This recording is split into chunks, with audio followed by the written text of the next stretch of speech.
선포될 하나님의 말씀은 로마서 12장 9절로 21절 말씀입니다. 우리 함께 읽겠습니다.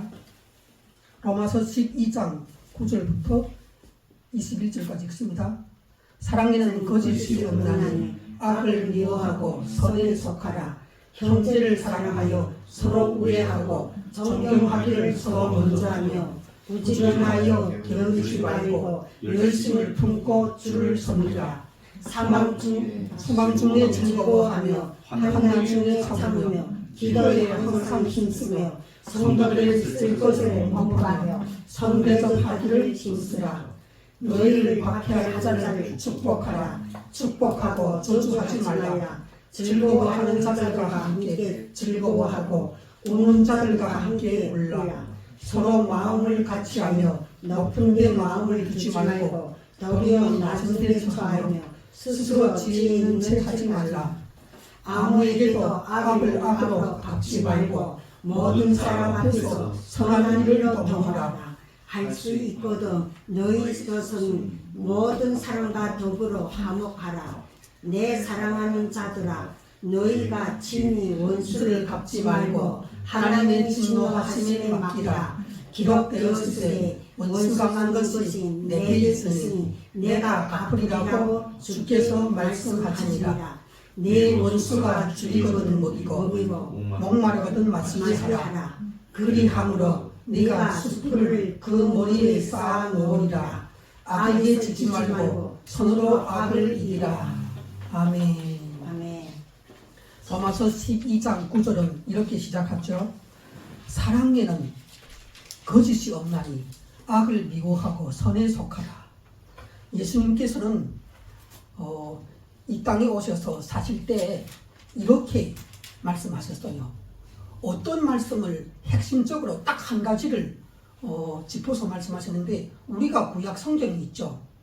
구약 성경을 한마디로 율법이라고 얘기를 했죠. 구약 성경의 핵심은 무엇인가? 십계명이에요. 십계명이 바로 십계명을 완성하여서 기록한 것이 무엇인가? 그것이 구약 성경 전체라고 볼 수가 있어요. 그런데 그 십계명을 여러분들이 한번 생각해 보세요. 십계명을 요약하면 뭐가 될까요? 십계명이 10가지 계명이 있는데 그것을 요약하면 두 가지가 나와요. 하나님을 향하여 하나님을 사랑하라는 거예요. 둘째는 뭔가? 네 이웃을 네 몸같이 사랑하라는 거예요. 결국은 이 두 가지를 합쳐놓으면 사랑이라는 거예요. 구약 성경 전체를 통틀어서 여러분들이 딱 두 가지로 정리를 하라 하면 하나님 사랑, 이웃 사랑인 거예요. 그 얘기를 하려고 구약 성경 그 두꺼운 것을 계속 얘기를 했던 거예요. 그렇다면 이스라엘 백성들이 구약 성경 율법을 받고 하나님을 온전히 사랑하고 따랐을까요?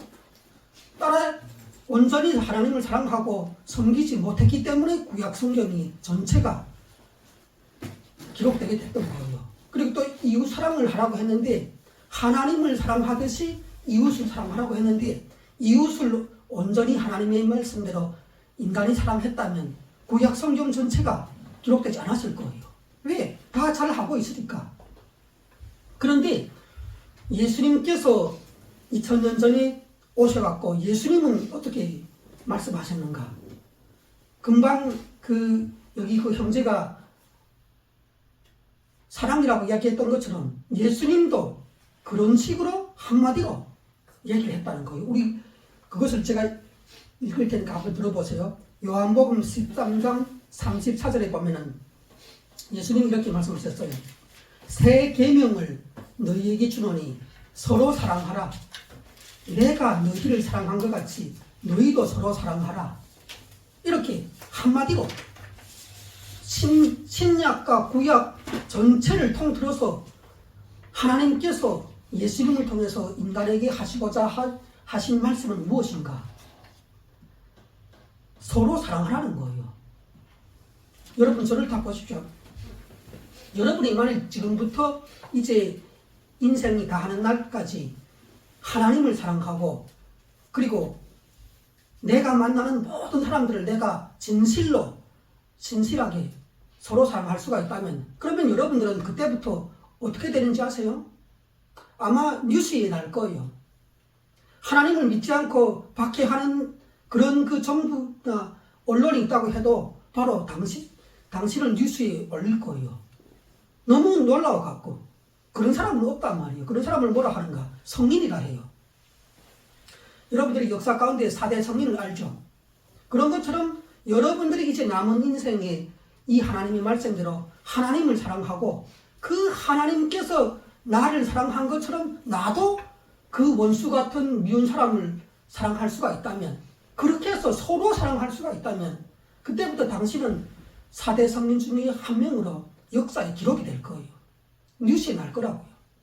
그런데 우리가 누구나가 다 알죠. 서로 사랑하라. 성경이 결국은 하나님 사랑하고 인간을 사랑하라는 얘기 아닌가. 그거 아주 정확하게, 명확하게 알고 있는 거예요. 그런데 여러분 그거 아세요? 80세 되는 노인도 그러한 원리는, 공중도덕이나 윤리도덕이나 그런 것은 다 알아요. 그렇지만 3살짜리 어린애도 아는 것을 80세 되는 노인도 그것을 알지만 행하기는 어렵다는 거예요. 너희가 서로 사랑하면 이로써 모든 사람이 너희가 내 제자인 줄 알리라. 만일 우리가 이제부터 서로 사랑할 수가 있다면, 그거 참 어려운데, 서로 사랑할 수만 있다면 세상의 모든 사람들이 이렇게 얘기를 할 거라는 거예요. 아, 너는 정말 하나님의 아들과 딸이 맞구나. 너는 예수 그리스도의 진실한 제자구나. 이렇게 말을 한다는 거예요. 그렇게 부르는데, 그것을 역사에든 교회 역사에는 뭐라고 했는가? 그리스도인이라고 했어요. 그리스도인. 우리가 그 성경에서 말하는 이 사랑은 누구를 표준으로 한 사랑이에요? 하나님이신 그 아들이, 하나님이 원래 성부 하나님이 사랑의 본체이신데, 그분이 아무리 인간을 사랑한다고 얘기해도 인간은 뭐라고 대답했는지 알아요? 하나님께서 우리를 사랑했다는데, 구약시대 사람들이 대체 하나님께서 우리를 어떻게 사랑했습니까? 이렇게 얘기를 반문을 하면서 의문을 갖고 의심을 했다는 거예요. 그러니까 하나님께서 답답했던 거예요. 알았다. 조금만 기다려라. 내가 그럴 줄 알고 내 아들을 준비했다. 내 아들이 내려가면은 내가 너희 인류를 얼마나 사랑하는지를 내가 내 아들을 통해서 시범을 보여주겠다는 거예요.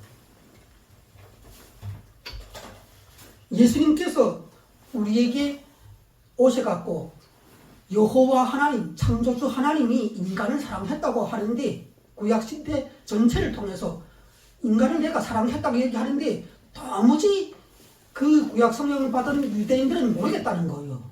그러자 예수 그리스도께서 오셔갖고 우리 인간들에게 어떻게 하셨어요? 어떤 사랑을 보여주셨어요? 예수님이 우리 인류에게 보여주신 사랑이 핵심적인 것이 무엇이죠?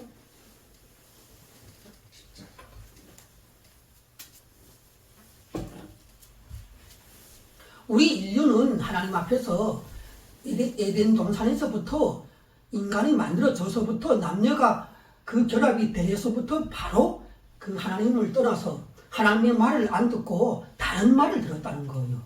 불순종이나 죄악은 다른 것이 아니에요. 하나님의 이 성경의 모든 말씀을 제쳐놓고 다른 복음을 듣는 거예요. 다른 행복을 추구하는 거예요. 다른 성공을 추구하는 거예요. 예.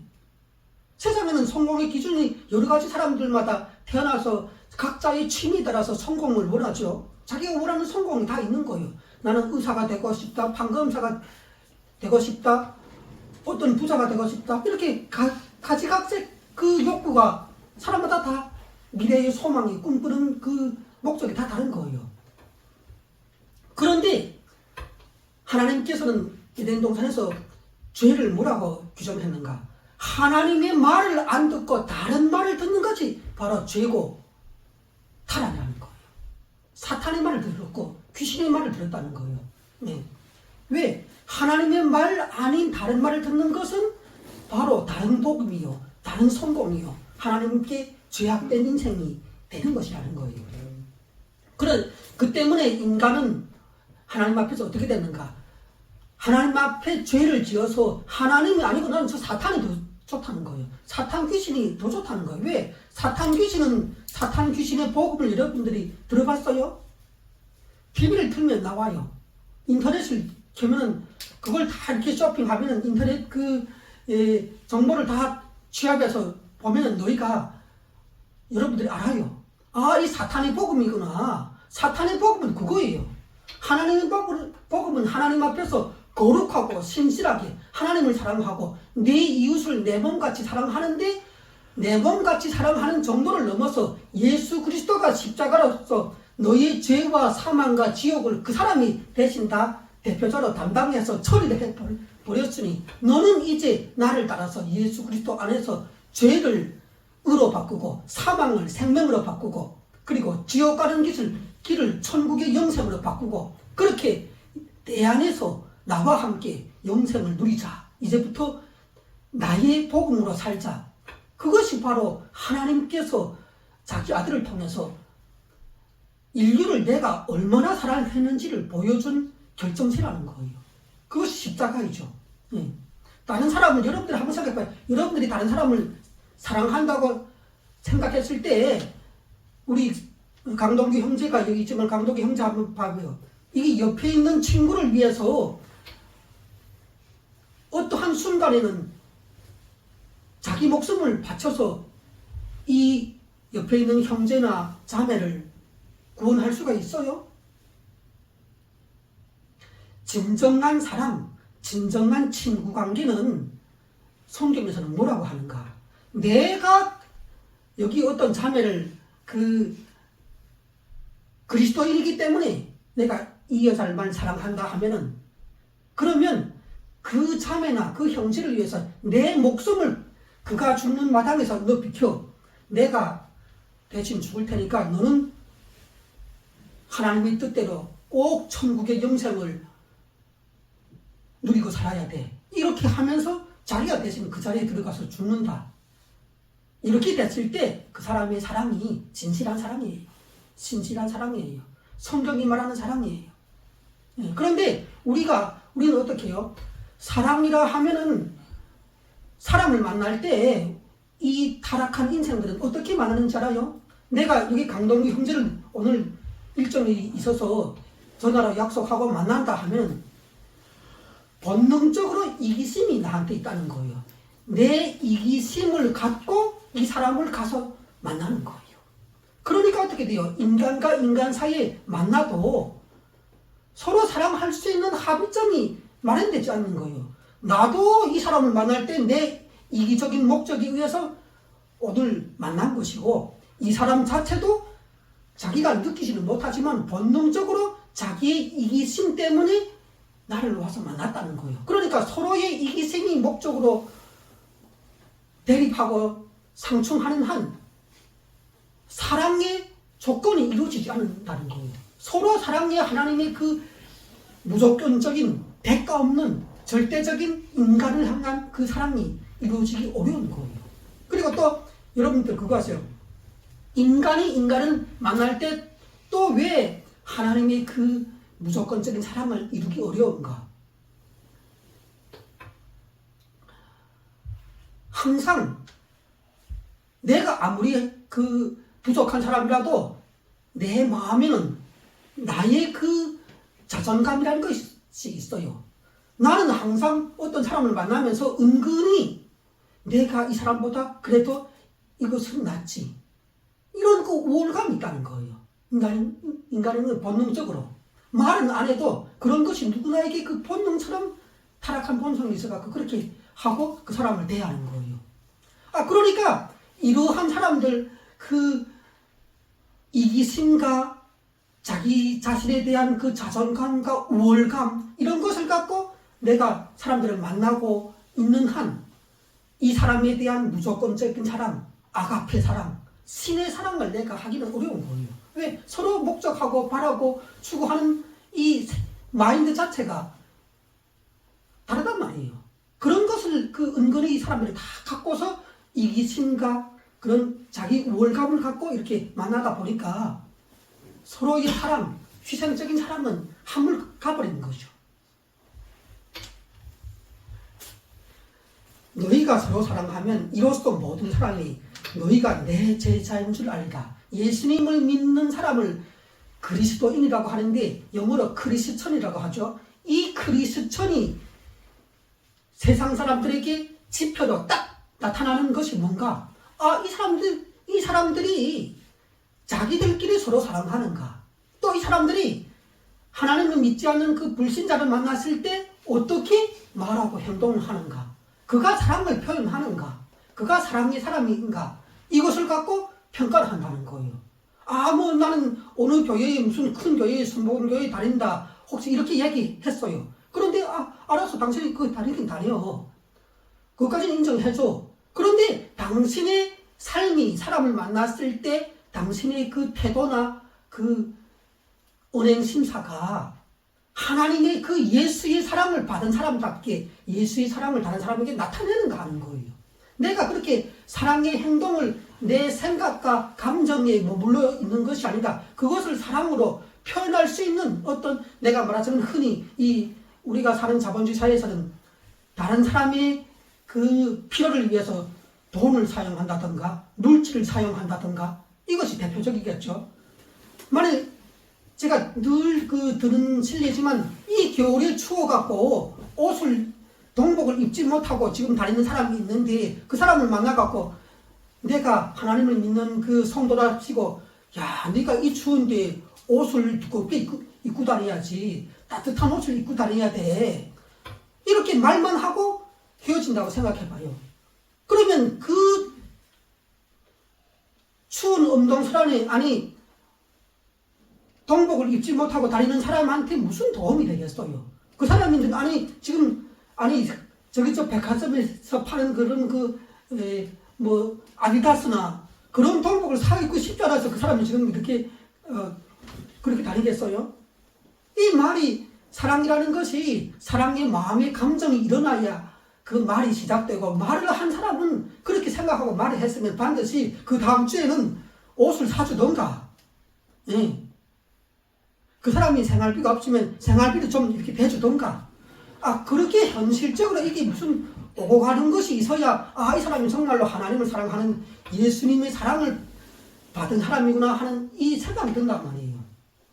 지금 사도 바울은 그 로마 교회 사람들에게 간절하게 부탁하는데 그것이 뭔가? 서로 사랑하라는 거예요. 그 사랑이 얼마나 너희가 위대한지를 알아야 한다는 거예요. 여러분 한번 생각해 보십시오.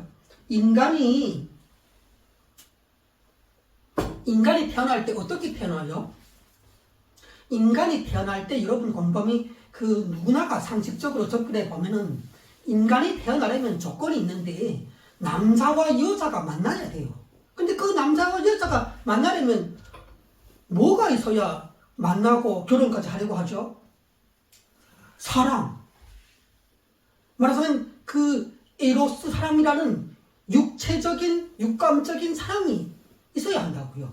그게 그 육감적인 사랑, 육체적인 사랑이 남녀간에 불꽃이 튀듯이 이렇게 서로가 빠졌다던가 황홀했다던가 나는 이 사람만 만나면 시간 가는 줄 모르겠다던가 그런 것이 삘이 있어야 된단 말이에요. 있어야 그래야 생전 모르는 남자와 여자가 만나서 연애가 시작이 되고 결혼까지 하게 되고 그 사랑의 열매로 하나님께서 육체라는 그 시스템에 무엇을 열매로 줬어요?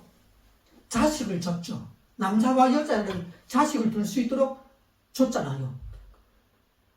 인간은 말하자면 출생할 때부터 무엇이 동기가 돼야 되는가? 그 사랑이 시작되고 임신되고 열매로서 한 인간이 출생한다는 거예요. 이 땅에. 그렇게 태어난 인간이 생각해봐요. 금방 아이가 태어났을 때 그 아이가 한 살이 지나서 걸기까지 이 존재를 살뜰하게 챙겨주고 사랑하는 부모가 없다면, 양육자가 옆에서 24시간 지켜주지 않는다면 그 태어난 인간이 살아갈 수 있겠어요? 죽지. 죽기가 십장이지. 그러니까 뭐요? 인간은 태어날 때부터 사랑이 필요하지만 태어난 이후에도 사랑이 필요하다는 거예요. 그리고 또 우리가 이제는 그러면 인간이 성장했어요. 나는 이제는 회사도 다니고 뭐 대학에서 뭐 교수도 하고 이렇게 됐다고 해요. 그러면 그 사람한테는 이제는 그 사람이 자기의 독자적인 인격을 갖고 사회생활을 시작하고 있다면 이 사람에게는 이제는 더는 그런 사랑이 필요 없어요? 이 사람에게는 사랑이 필요 없을 것 같아요? 전혀 그렇잖아요. 인간은 독립적으로 사회생활을 하고 회사생활을 할 때도 늘 인간은 불완전한 존재란 말이에요. 인간은 완전한 존재가 아니에요. 완전한 존재는 아담과 하와였는데 이미 타락이 돼갖고 그 형체가 조금만 남아있어요. 그래서 그 형체를 보고 나고 하나님의 진정한 인간의 형상이 뭔지를 나타내 주려고 하나님의 아들이 오신 거예요. 그 예수 그리스도가 바로 하나님이 훼손되지 않는 진짜 형상이라는 거예요. 그렇기 때문에 우리가 다 예수 그리스도를 따라 배우는 입장이 됐는데 늘 인간은 부족하고 지어 예수님을 믿고 교회 예배를 다니는 성도라고 할지라도 용서받은 죄인이란 말이에요. 하나님으로부터 믿음을 얻어서 의인은 됐지만 다시금 살펴보면 예수를 믿는 성도라 해도 용서받은 죄인이란 말이에요. 용서받은 죄인. 이런 죄인이기 때문에 항상 잘못하고 실수하고 넘어지고 죄를 짓는 거예요. 그러면 어떻게 돼요? 우리가 인간이 인간을 만날 때는 늘 용서를 해야 돼요. 용서. 만일 내가 저 강동규 형제가 저기 앉았는데 강동규 형제하고 그 사귀면서 이 사람이 허물과 실수와 죄를 용서를 할 수 있는 그 아량이나 포용이 나한테 없다면 나는 이 사람하고 오래 갈 수가 없어요. 친구가 될 수가 없어요. 그렇다면 이러한 그 용서는 어떻게 됐을 때 어떤 마음을 품었을 때 우리가 그 사람을 용서를 할 수 있는가? 바로 하나님의 사랑을 알아야 한다는 거예요. 예수 그리스도의 사랑을 알아야 한다는 거예요. 그 예수 그리스도께서 자기의 생명을 주시면서 우리의 죄와 허물을 자기의 죄와 허물로 돌려갖고 자기가 대신 내 대신 죽으시는 분이라는 거예요. 내 대신 지옥까지 가셔서 나는 절대로 거기 오지 못하도록 방화벽을 만들어 주셨다는 거예요. 너는 절대 이제는 나를 믿고 나의 사람이 된 이상 너는 아무리 노력해도 이제는 지옥에 올 수가 없어. 너는 아무리 노력해도 사망 이후에는 부활을 꼭 받아야 돼. 이게 하나님의 법이에요. 이 얼마나 감사하냐고요. 말하자면 예수님은 하나님의 사랑을 나타내셨는데 다른 사람을 위해서 자기 목숨을 버림으로 이게 사랑이 뭔지를 알려주셨다는 거예요. 하나님께서는 우리에게 서로 사랑하라고 했어요.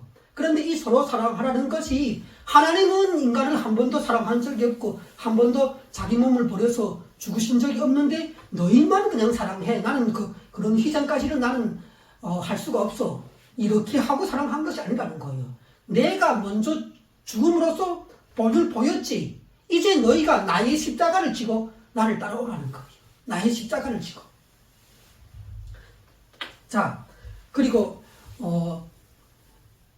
사랑이 있다면 사랑 중에서 우리 인간들이 생각하는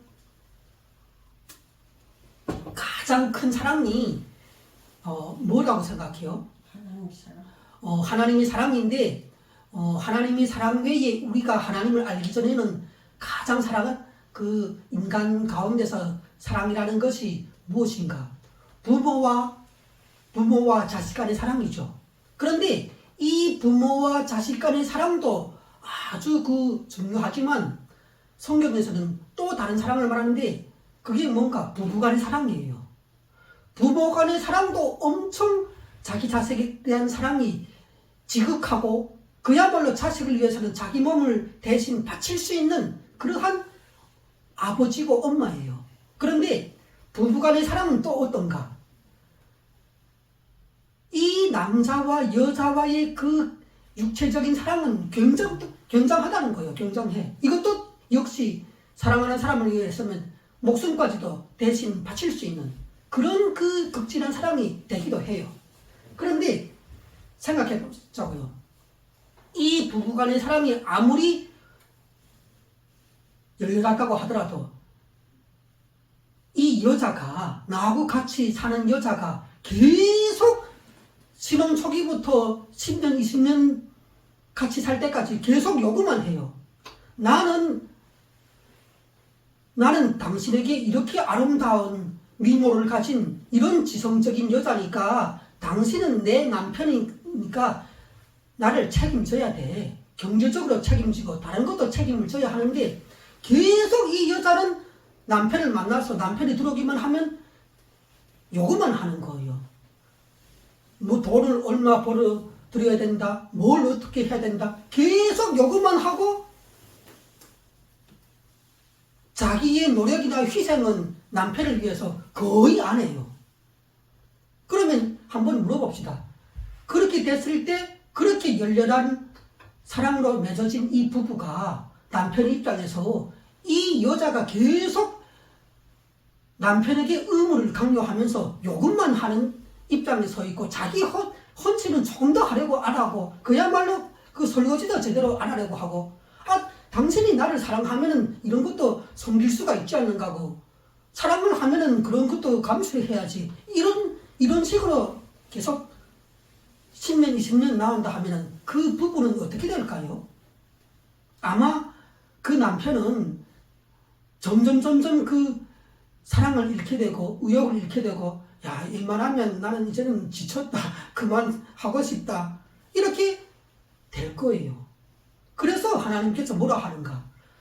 부부간이든 부모와 자식간이든 서로 사랑하라는 거예요. 서로 사랑. 부모와 자식간이도 그래요. 부모는 본능적으로 자기의 아들과 딸에 대해서 굉장히 헌신적으로 자기 모든 시간과 돈을 물질을 하염없이 쏟아부으면서 이 자식이 결혼하기까지도 계속 품고 있으려고 하는 거예요. 그게 부모님이 그 본능적인 사랑이지. 이거는 교육을 받아서 만들어진 사랑이 아니에요. 그런데 문제는 뭔가?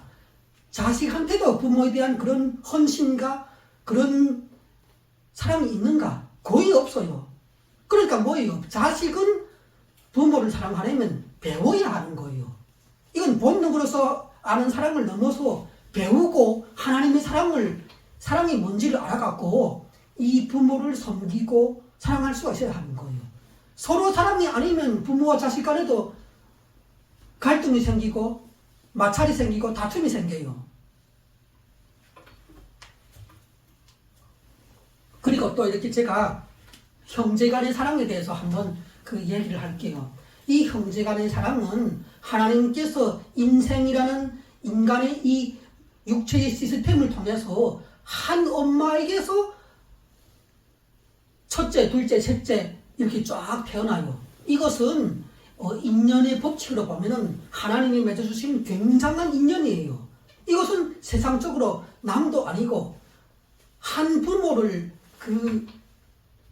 한 부모의 피를 이어서 받은 유전자를 이어서 받은 그 형제들이라는 거예요. 그런데 이 형제들 생각을 한번 생각해봐요. 형제들 자매들 사이에는 과연 하나님께서 원하시는 대로 이렇게 서로 형제간에 아끼고 사랑하고 섬기려 하고 헌신하고 이런 관계가 있을까요?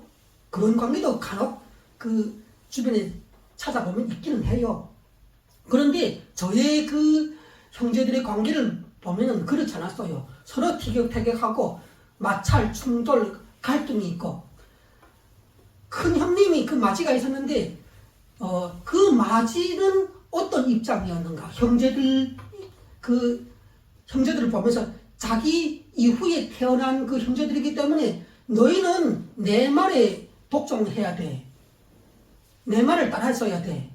말하자면 자기의 권위를 지키려는 그런 성질이 있어요. 마지는. 그런 것을 본능적으로 이렇게 갖고 있다고. 왜? 이 밑에 동생들이 어떠한 자기한테 잘못을 저지르거나 그런 것도 아닌데 나보다 뒤에 태어났기 때문에 너는 내 말을 듣고 나의 이 장남으로서의 권위를 지켜야 돼. 이런 그 습성이 있다는 거예요. 여러분 이렇게 마지로 나는 집안에서 막내예요. 그런데 마지로 태어날지 막내로 태어날지 그거는 우리 인간들이 정하는 것이 아니에요.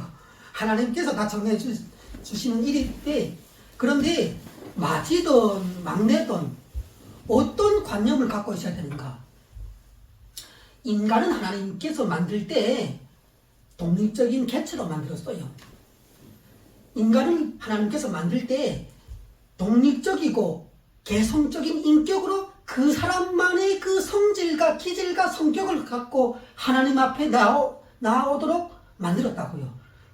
한부모의 핏줄이나 유전자를 받았다 해도 그 막내나 둘째, 셋째만의 지능과 성격과 기질과 무슨 차분한 기질, 강한 기질, 억센 기질, 뭐 여러 가지 그 기질 성격이 있는데 그 모든 것들을 하나님께서는 만들 때 똑같이 만들어 놓지 않고 서로 차이가 나고 구별이 되라고 개성적으로 빚었다는 거예요. 그렇기 때문에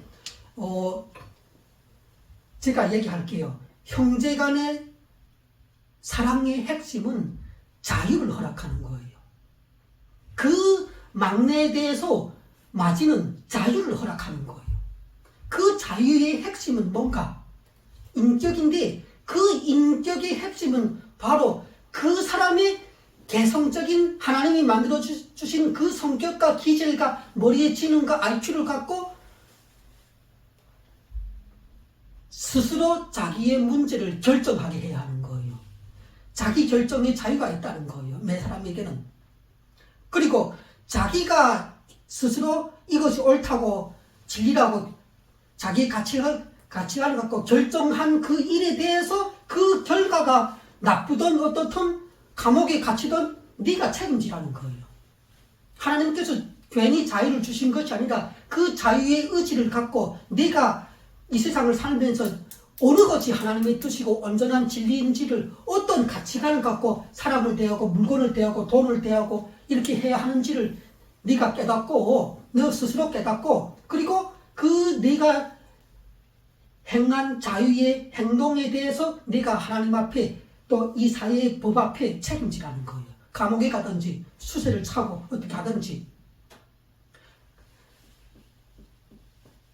그러한 그 인간의 개별적인 권리가 각 사람마다 하나님 앞에서 다 있는 거예요. 말하자면 천부적인 인권이요, 천부적인 인격이요, 자율권이 있다는 거예요. 특히 이 형제들이 여럿이 육형제가 있다면 저희는 육형제에서요. 육형제가 있다면 이 육형제 중에 제일 힘이 센 존재가 누굴까요? 맞이지.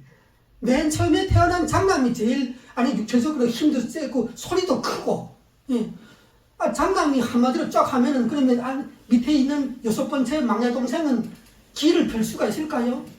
기는 몇 펴지. 저 인간이 이렇게 하나님의 뜻대로 그렇게 서로 사랑하면서 그렇게 섬기는 그 마음으로 사랑의 마음으로 말을 했다면 나한테는 그게 복지가 돼서 돌아오겠지만 그 사람이 그렇지 못하다면 어떻게 돼요? 나는 항상 피해를 당하고 기가 눌려 사는 입장이 된단 말이에요. 그래서 우리는 이렇게 형제 간에도 부모 자식 간에도 반드시 알아야 할 것은 서로 사랑해야 한다는 거예요.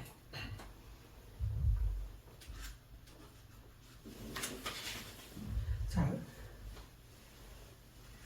9절부터 쭉 한번 보고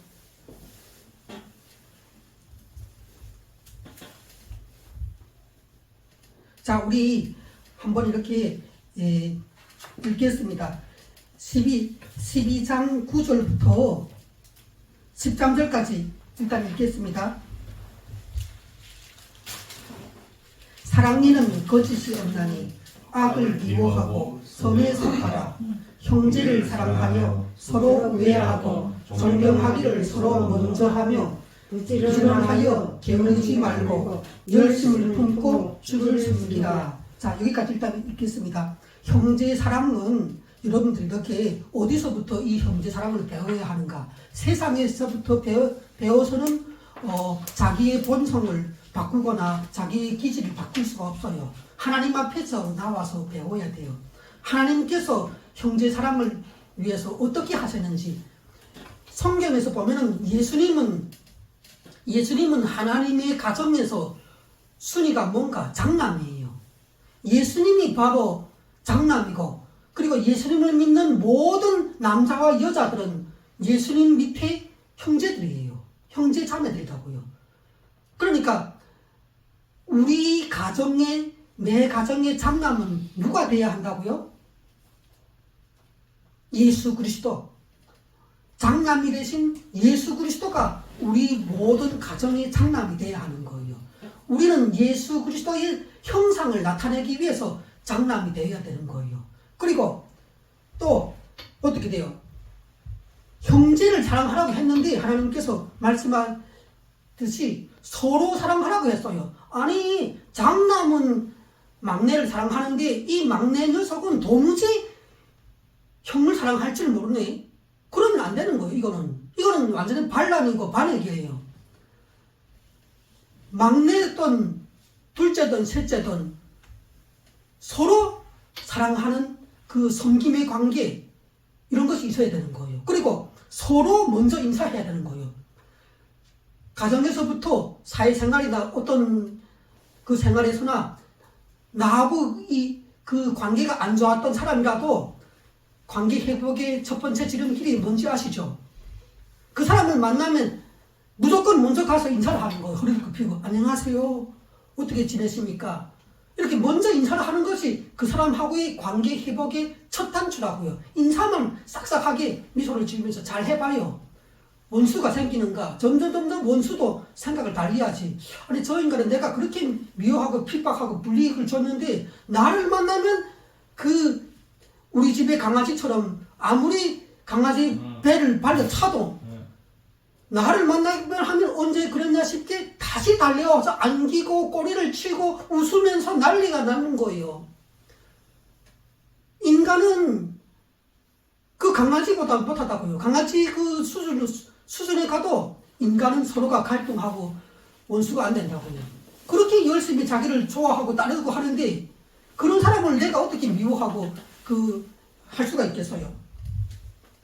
그래서 서로 우애하고 존경하기를 서로 먼저 하고 부지런하여 게으르지 말고 열심을 품고 예수 그리스도를 섬기라는 거예요.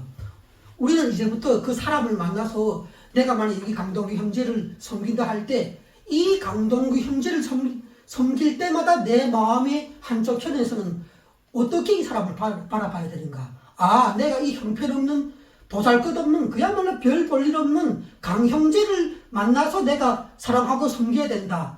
이렇게 하면은 그건 인간적인 생각이고 죄인의 생각이고 이거는 망할 징조고, 어떻게 섬겨야 되는가? 내가 강형제를 만나서 어떤 교제하고 대화하고 만나서 이 사람을 돕고 섬긴다고 할 때 늘 예수 그리스도를 섬긴다고 생각해야 되는 거예요. 내가 여기 김형제를 많이 섬긴다면은 내 마음의 한켠에는 어떻게 접해야 되는가? 아, 오늘도 예수님을 내가 만나서 예수님처럼 이 사람을 섬길 것이다. 이렇게 하고 한번 시작하고 인사를 하고 그 사람이 그 잘못이나 허물이나 그 더러움에 대해서 용서를 하고 이렇게 하고 다가가면서 내가 이 사람을 도울 것이 없는가? 형제간에도 부모 자식간에도 특히 부모는 문제가 없어요. 부모는 거의 문제가 없는 것이 가르쳐 주지 않아도 본능적으로 자식에 대한 사랑을 하려고 한다고요. 그런데 문제는 뭔가? 자식들이 문제라면 자식들이. 그 자식의 입장에서 어떻게 부모를 대해야 하는가? 아, 내가 예수 그리스도를 만나서 내가 예수님을 섬기듯이 예수님을 대상으로 섬기고 내가 예수님의 마음이 되어서 이 부모를 섬기고 그리고 이 부모한테 내일에는 뭐가 필요할까? 무슨 내가 도울 만한 일이 없을까? 말하자면 내가 어떻게 능력이 없어서 어떻게 할 수가 없다면 내가 어떤 시간을 더 내줘갖고 그 말동무라도 해주겠다는 이런 서로 자식은 부모로 섬기고 그리고 막내는 이 위의 형들을 섬기고 그렇게 한다면 한번 생각해 봐요. 그렇게 막내가 열심히 맏형을 섬기고 둘째 형을 섬기고 그렇게 해봐요. 이 형님이 뭐가 필요한 것이 없을까? 내일에는 분명히 이런 문제 있으면 뭐를 힘들어 할 텐데 내가 전화를 해서 정확한 거 알아봐야겠네. 이 형한테 뭐가 필요한 거 있으면 내가 이걸 좀 해줘야 되겠다.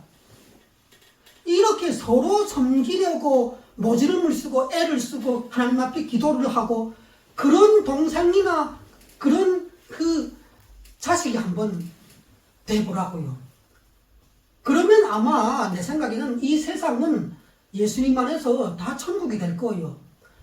이 밖에 나가면 아무리 코로나 때가 오목한 그 영업이 안 되고 먹고 살기 힘들었던 그 시대라고 하더라도 그 시대에 누구나가 다 사람을 만날 때마다 예수님을 만나서 예수님께 하듯이 예수님을 섬기듯이 그런 그 사랑과 용서의 마음으로 섬김의 마음으로 내 돈과 물건을 갖고 그 사람을 찾아가고 이렇게 하고 온 국민이 다 그렇게 했다면 어떻게 됐을까요?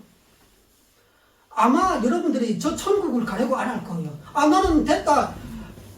왜 너는 저 영원한 하나님이 계시는 천국을 가기 싫어하느냐? 나는 내 가정에서 이미 천국을 경험하고 있다고. 이보다 더 좋을 수는 없지 않겠는가 하고 막 이렇게 교회에 와서 그 반항을 할 거예요.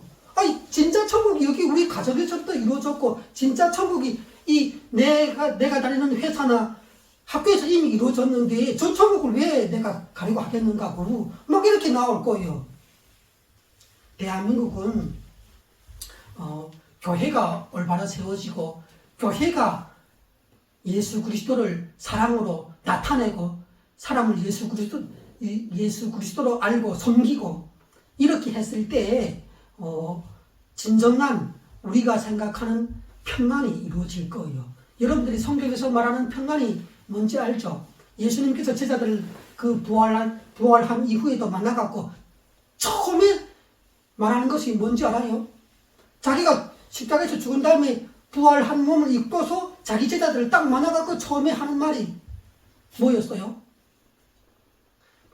평안이 있을지어다. 우리가 사랑을 하는 그 여러 가지 목적이 뭔가 하면 이 평안을 각 사람에게 선물로 주기 위한 거예요. 이 사람에게 평안이 없어요. 그런데 이 평안을 줄 수 있는 길은 오직 예수 그리스도가 나를 어떻게 사랑했는지를 알고 내가 그 사랑에 보답하는 마음으로 예수 그리스도 그 천국에 있는 예수님만 사랑하는 것이 아니라 예수님께서 자기 목숨을 바쳐서 구원하고 사랑한 이 인간을 내가 예수님으로 알고 가서 사랑하고 섬기고 돕는 거예요. 그렇게 했을 때 그런 사랑을 서로 나눔을 받은 이 각 사람은 어떻게 되는지 알아요? 평안을 느껴요. 평안은 우리가 세속적인 그 언어로 표현하면 뭐겠어요? 행복이에요. 행복을 성경에서는 행복이라고 안 하고 평안이라고 해요. 평안이라는 것은 뭔가 정신적으로 이 주변에 어떠한 것도 나에게 해를 주거나 괴롭힘을 주지 않아 갖고 내가 마음이 여유롭고 평안한 상태, 문제가 전혀 없고 안전을 느끼고 여유를 느끼고 그런 상태가 바로 정신적인 그 평안이고 또 물질적으로 내가 부자는 절대 아니고 쌓아놓은 돈은 없지만 내가 먹고 살고 쓸기에는 부족함이 없어요. 부족한 것이 없다니까. 왜? 내가 힘들다는 거 알고 날 자꾸 와서 도와주는 사람이 있거든. 그래갖고 내가 평안하게 살아. 물질적으로도.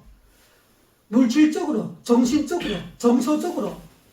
내가 인간이 바라고 생각하는 오감을 사용해서 그 모든 것들이 다 평안한 상태, 문제가 없는 상태, 갈등이 없는 상태, 내가 저 인간을 더 이상 미워하지 않는 상태, 나에게는 원수가 없는 상태. 여러분들이 이렇게 분명히 아실 것은 우리는 북한에서 왔기 때문에 북한의 김정은이나 그 체제를 아주 미워해요. 그렇지만 분명히 아실 것은 하나님께서는 그 김정은도 사랑하라고 하는 거예요. 왜? 그 김정은을 누가 만들었어요? 하나님이 만들었다고요. 하나님께서 그 김정은 같은 사람이나 그 사람이 이제 태어나서 왕이 되어서 그러한 체제를 이끌어갈 줄을 하나님은 알았을까요? 몰랐을까요? 여러분 다 압니다. 다 알고 어느 면에서는 하나님께서 그 악한 통치자를 허락했다는 거예요. 그래서 하나님의 전반적인 인류 경영을 그 악한 통치자를 잔인한 독재자를 그 북한에 세워둠으로 인하여 하나님께서 그것을 통하여 이루려는 목적들이 있어요. 목표들이 있다고요. 그 악한 독재자를 통해서도 하나님은 선한 의인만 사용하는 분이 아니에요. 여러분 똑똑히 하세요. 하나님은 선한 사람만, 자기를 따르는 사람만 사용하는 분이 아니라 악한 독재자도 필요에 따라서 사용하시는 분이라고요. 그 악한 김정은에게도 우리는 저주나 욕이 아니라 그 사람을 위해서 축복하는 그러한 기도를 드리고, 우리 마음속에는 그 사람을 더는 미워하는 마음이 다 깨끗하게 사라졌을 때 바로 우리 각 사람의 마음에 정서적인 평안이 임하게 되는 거예요. 하나님이 그 평안을 이루어주신다니까.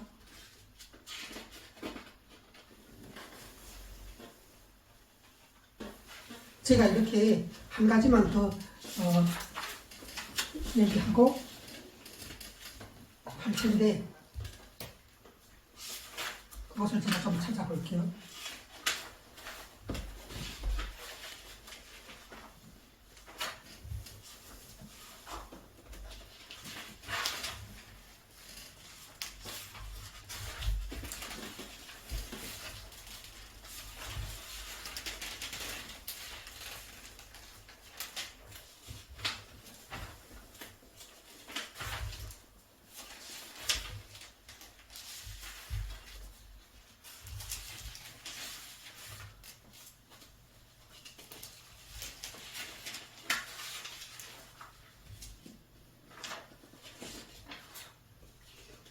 네.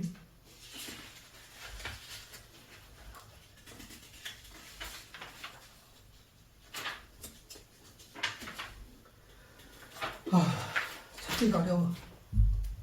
자, 그러면 제가 이렇게 한번 시범을 보일게요. 내가 미워하고 저주하고 마땅히 저주해야 할 그러한 사람이 있어요. 그러면 우리는 그 사람을 위해서 하나님 앞에 어떻게 기도를 해야 되는가? 욕이나 저주나 심판이 당장 임하라고 얘기하는 것이 아니라 이렇게 하나님 앞에 기도를 해야 돼요. 하나님, 저 사람도 하나님께서 뜻이 있어서 창조를 하여 주셨는데 지금 하나님의 뜻과는 너무나도 반대되는 인생을 사는 것 같습니다. 하나님께서 저 사람의 인생도 예수님을 믿고 예수님을 본받는 인생이 될 수 있도록 축복하여 주시옵소서. 저 사람도 인간으로서 태어났으니 인간의 삶을 온전히 살아갈 수 있도록 하나님께서 역사하여 주시옵소서.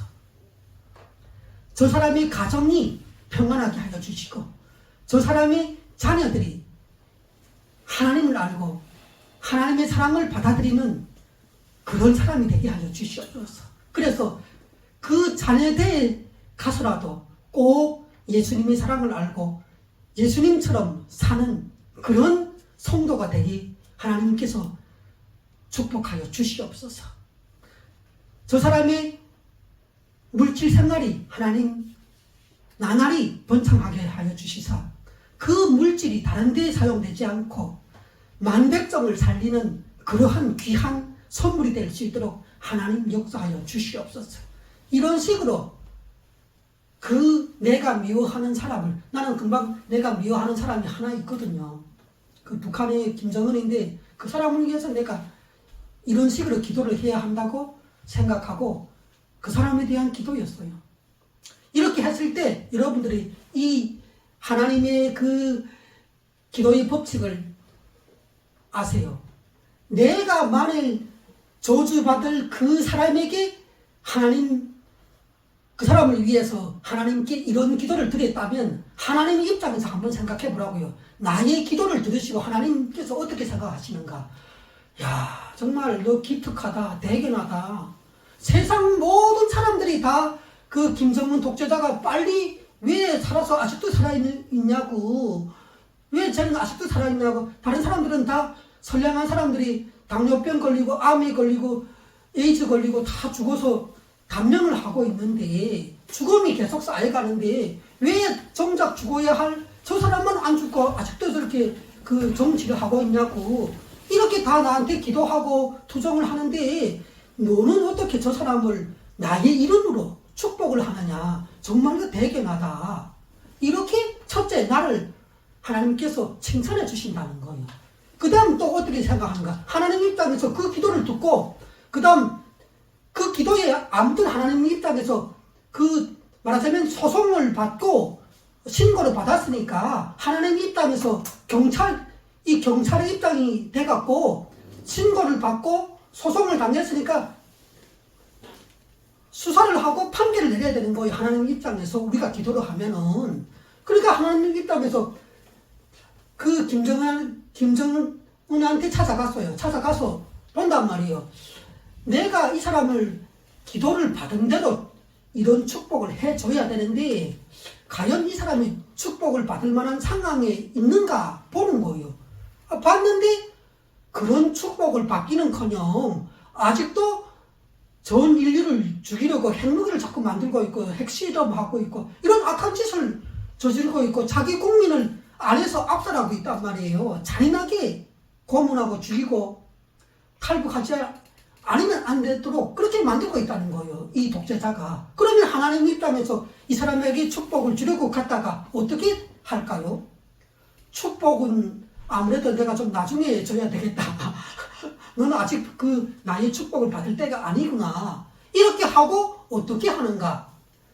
우리가 김정은을 위해서 축복한 그 축복의 기도를 하나님께서 그대로 들고 와서 그 축복한 기도한 사람에게 준다는 거예요. 아시겠어요? 이 기도의 원리를.